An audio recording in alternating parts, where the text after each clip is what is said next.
திருச்சிற்றம்பலம். தாரண கொன்றையும் சண்பகமாலையும் சாத்தும் தில்லை பூரணபாகத்து உமை மைந்தனே உலகேலும் பெற்ற சீரபிராமியம் தாரிய போதும் என் சிந்தையுளே காரணமே நீ கணபதியே மிக்க கட்டுரையே உதிர செங்கலில் உச்சி திலகம் உணர்வுடையோர் மடியில மாணிக்கம் மாதுளம் போது மலர்கமலை துதிக்கின் கொடி மென்கடி குங்கும தோயமென விதிக்கின்றமே நீ அபிராமி என்றன் பெருதுணையே மணியரும் தேவரும் மாயா முனிவரும் வந்து சென்னி துணிதரும் சேர்மதி கோமலமே கொன்றை வாசடை மேல் மனிதரும் திங்களும் பாம்பு பகீரதியும் படைக்க புனிதரும் நீயும் என் முந்திய நாளும் பொருந்துகவே நின்றும் இருந்தும் இடர்ந்தும் நடந்தும் நினைவதுமை என்றும் வாழ்ந்துவது உள்மனதால் எழுதாமறையும் ஒன்றும் அரும் பொருளே அருளே உமையே இமயத்து அன்றும் இழந்தவளே அழியா புத்தியானந்தமே பூத்தவளே புவனம் பதினான்கையும் பூத்தவனம் காத்தவளே பெண் கடந்தவளே கரை கண்டனுக்கு மூத்தவளே என்று மூவா முகுதற்கு இளையவளே மாதவளே உன்னை அன்றி மற்றோ தெய்வம் வந்திப்பதே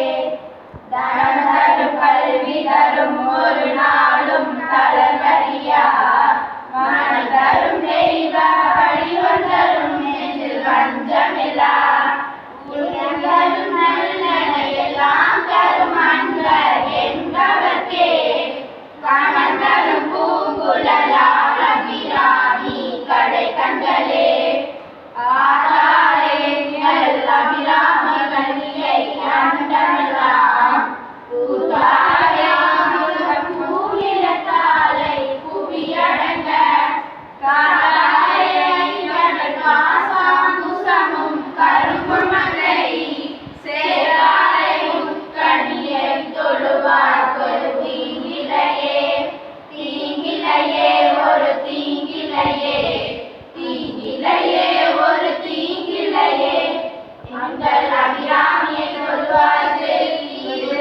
இல்லையே எங்கள் அபிராமியை தொழுவார்க்கு ஒரு தீங்கிலையே ஓம் சக்தி ஓம் சக்தி ஓம் சக்தி ஓம் ஓம் சக்தி ஓம் சக்தி ஓம் சக்தி ஓம் ஓம் ஓம் ஓம் துன்பமில்லாத இணையே சக்தி தூக்கமில்லா கண்விழிப்பே சக்தி அன்பு கனிந்த கனிவே சக்தி ஆண்மை நிறைந்த நிறைவே சக்தி இன்ப முதிர்ந்த முதிர்வே சக்தி என்ன இருக்கும் பெரியே சக்தி முன்பு நின்ற ஒளிவே சக்தி முக்தி நிலையின் முடிவே சக்தி துன்பமில்லாத நிலையே சக்தி தூக்கமில்லா கண் விழிப்பே சக்தி அன்பு கனிந்த கனிவே சக்தி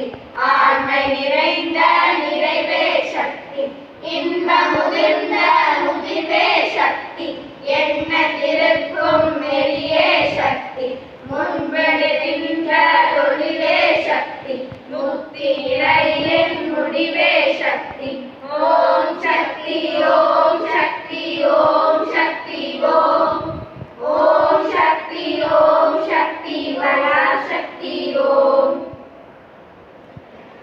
இங்கு கூடியிருக்கும் அனைவருக்கும் என் முத்தான முதற்கண் வணக்கங்கள். நவராத்திரியின் சிறப்புகள். முன்னொரு காலத்தில் மகிஷாசுரன் என்ற அரக்கன் தேவர்களிடம் பல வரங்களை பெற்று தன்னை அளிக்க யாரும் இல்லை என்ற ஆணவத்தில் தேவர்களையும் முனிவர்களையும் மக்களையும்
ஐந்தாவது படியை அமைக்க வேண்டும்.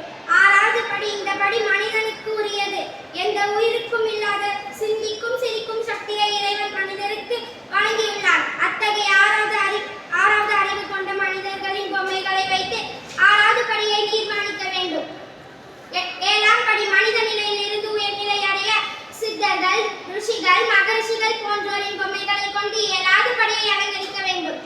எட்டாம் படி, தேவர்கள், நவகிரகவாசிகள் போன்ற தேவதைகளை போன்ற பொம்மைகளை கொண்டு எட்டாவது படியை அலங்கரிக்க வேண்டும். ஒன்பதாவது படி, பிரம்மா, விஷ்ணு, சிவன் ஆகிய முப்பெரும் தேவர்கள், சரஸ்வதி, லட்சுமி, பார்வதி தேவி போன்ற முப்பெரும் தேவிகள் ஆகிய தெய்வங்களையும் அவர்களின் நடுவில் நடுநாயக்கமாக ஆதிபராசக்தியின் உருவ பொம்மையும் வைத்து ஒன்பதாவது படியை நிறைவு செய்ய வேண்டும். மனிதன் படிப்படியாக உயர்ந்து தெய்வ நிலையை அடைய வேண்டும் என்பதற்காக இப்படிகளும் அமைப்பது வழக்கத்தில் உள்ளது. நன்றி.